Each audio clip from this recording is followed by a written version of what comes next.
jo al principi només volia donar-vos l'enhorabona a tots, a Héctor Sanchís del Col·legi Alemà de València, a Mateu Miguel Tabernero del Col·legi Alfinac de Puçol, a Joan Torregrossa,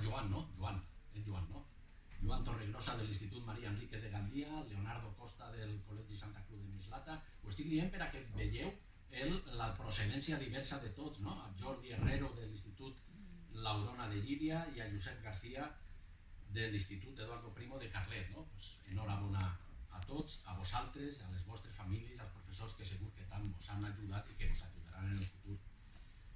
Per cert, un detallet només, que la casualitat ha fet que esta setmana siga la de la reivindicació del paper de la dona i la xiqueta en la ciència i l'enginyeria, i el resultat de les Olimpiades és el que és, però no heu de tindre vergonya.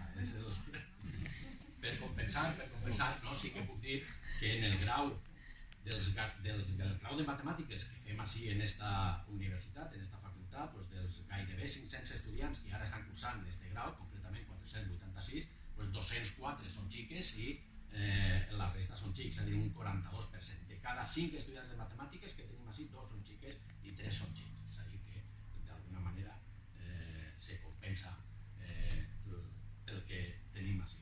Bé, i sí que volia parlar d'un paral·lelisme. Jo no vaig participar, quan era jove no vaig participar en concursos d'aquest tipus. Després els he conegut com a professor i he vist lo interessants que són.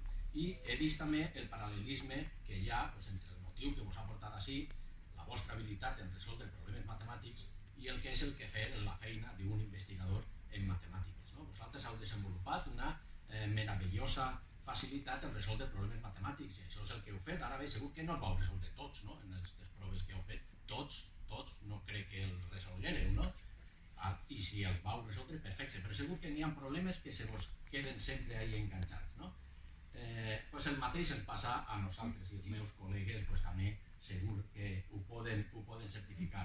I aprofito per fer-vos un avís, la feina d'investigador matemàtic i la d'investigador científic en general, María José, que és d'una altra àrea, és de l'àrea de biologia, també ho sap, no és altra cosa que viure en el fracàs. Sí, en el sentit que tu dissenyes un experiment per a tindre tal i resulta que els resultats no són. En matemàtiques ens passa el mateix. És una vida contínua dins del fracàs. El més normal, el més habitual, és que tot allò que intentes acabi sent un fracàs. Una vegada rere una altra. Ara bé, el que intentem fer com a investigadors, com a matemàtics, que som, és aprendre de cada fracàs, de cada intent que no és. Mirar els resultats negatius però amb uns positius. De manera que algun dia, després de molts resultats, el mateix que vos passa a vosaltres en els problemes que resoleu. En algun moment passa el que no és habitual i resulta que trobes la clau que obre el pany i pots entrar i dius que bé, quina alegria, direu, no? Doncs no, perquè què passa quan ja has resolt un problema? Doncs que ja acaba de perdre interès el problema que estaves estudiant i que el que necessites és un altre problema. I què vol dir un altre problema? Una altra successió de fracassos. Per això el viure contínuament en el fracàs, però en un fracàs positiu. Ser matemàtic és això, és aprendre contínuament.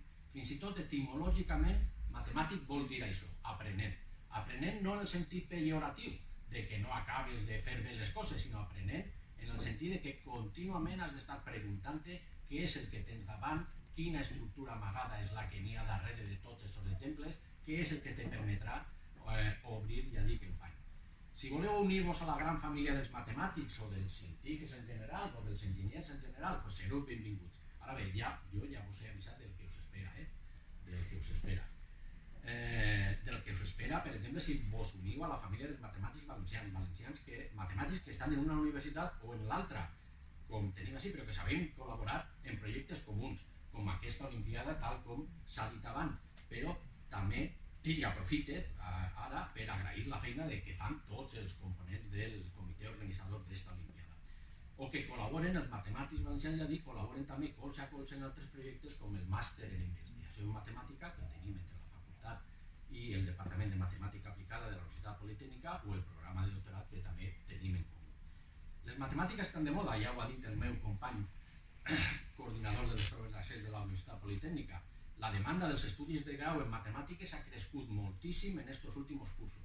Per exemple, en el grau que s'impartís així, és un de les coses que ha passat. I un indicador de com ha pujat aquesta demanda és com s'ha pujat la nota de tall, la qual ha passat de poc més d'un 8 fa 5 cursos.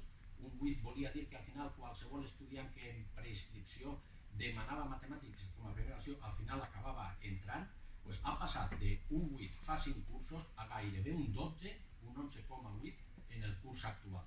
Un 11,8 que haguera estat un 12 si hagueren mantingut el números clausus en 80, en comptes d'apujar-lo, com van fer per respondre d'alguna manera també a aquesta demanda d'apujar-lo a 100. Aquesta pujada no ha estat exclusiva d'aquest grau. Tots els graus en matemàtiques han incrementat la nota de tall. Una de les raons que han pogut contribuir a l'augment de la demanda dels estudis matemàtiques pot ser siga la celebració de tot tipus de proves com aquesta, les Olimpiades, adreçades a batxillerat, a estudiants de batxillerat o d'ESO, així com el programa Estalmat o altres proves, com veig aquí a Antonio Ledesma que ens acompanya, com l'Open Matemàtic i altres iniciatives. Totes aquestes iniciatives, la veritat que són molt interessants des del punt de vista de la Facultat de Matemàtica i per tant des de la facultat continuarem donant tot el suport possible a aquestes activitats ja consolidades o a noves iniciatives. Noves iniciatives com per exemple una que hem posat en marxa així fa uns mesos. Abans Teòfilo parlava de com d'interessant és que continueu participant en concursos.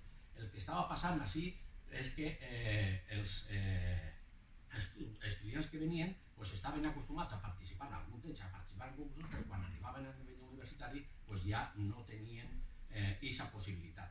Bé, enguany, alguns dels nostres estudiants han participat en una Olimpiada Matemàtica Iberoamericana de nivell universitari i hem tingut la sort que un d'ells ha tingut una menció d'honor. No ha tingut una medalla, però ha tingut una menció d'honor. I ha estat precisament aquesta mateixa setmana que ho hem sabut. Per tant, per ser la primera vegada que organitzem i que muntem aquesta activitat, estem, la veritat, molt contents i aprofite per agrair així també a Domingo García, que és que ens va proposar a la facultat aquesta nova iniciativa i que a més també l'ha portat a terme. Enhorabona, torno a dir, i malgrat tot el que he dit del fracàs, etc., gaudiu ara d'aquest moment d'èxit perquè és vostre. Que bé